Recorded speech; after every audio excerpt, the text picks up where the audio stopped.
And this is a Fox News alert. We have breaking news on the investigation into possible Russian influence on last fall's election. Fox Business Network correspondent Charlie Gasparino is reporting tonight that President Trump has hired attorney Mark Kasowitz to deal with the independent counsel. He is a known Trump ally.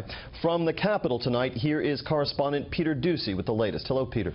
Hello, James. Late today, we learned that two businesses owned by the former National Security Advisor Michael Flynn are getting subpoenaed by the Senate Intel Committee because the ranking Democrat, Senator Mark Warner, says a business can't plead the Fifth like Flynn has.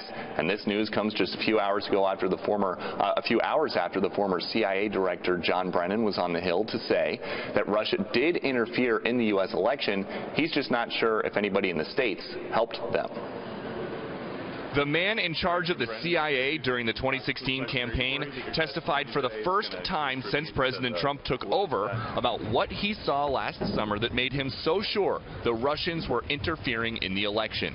I encountered and am aware of information and intelligence that revealed contacts and interactions between Russian officials and U.S. persons involved in the Trump campaign. Brennan says he told Russian officials not to meddle in the process, but he has no concrete proof that when they did, anyone from the Trump campaign conspired with the Kremlin. When you learned of Russian efforts, did you have evidence of a connection between the Trump campaign and Russian state actors?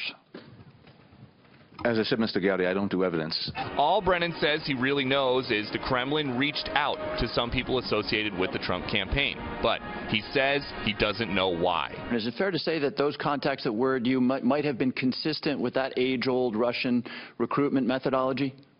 Sure, and these are contacts that might have been totally innocent and benign, as well as those that might have succumbed somehow to those Russian efforts. A White House statement reads in part, quote, "This morning's hearings back up what we've been saying all along, that despite a year of investigation, there is still no evidence of any Russia-Trump campaign collusion."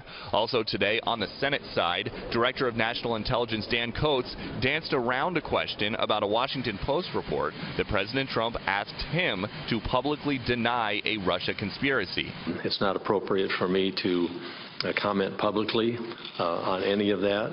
That story Coats didn't want to talk about is based on something that leaked out, and President Obama's final spy chief says these leaks damaging to the Trump White House must stop. These continue to be very damaging leaks, and I find them appalling, and they need to be tracked down. And tonight we learned the next high-profile hearing on the Hill may feature the recently fired FBI Director James Comey, because a source close to Comey tells Fox News producer Jake Gibson he is ready to talk to the special counsel Robert Mueller, and lawmakers here say that's the only thing that needs to happen before he can testify on the Hill. Once again, James. More on all of this with the panel. Peter Doocy, thanks so much.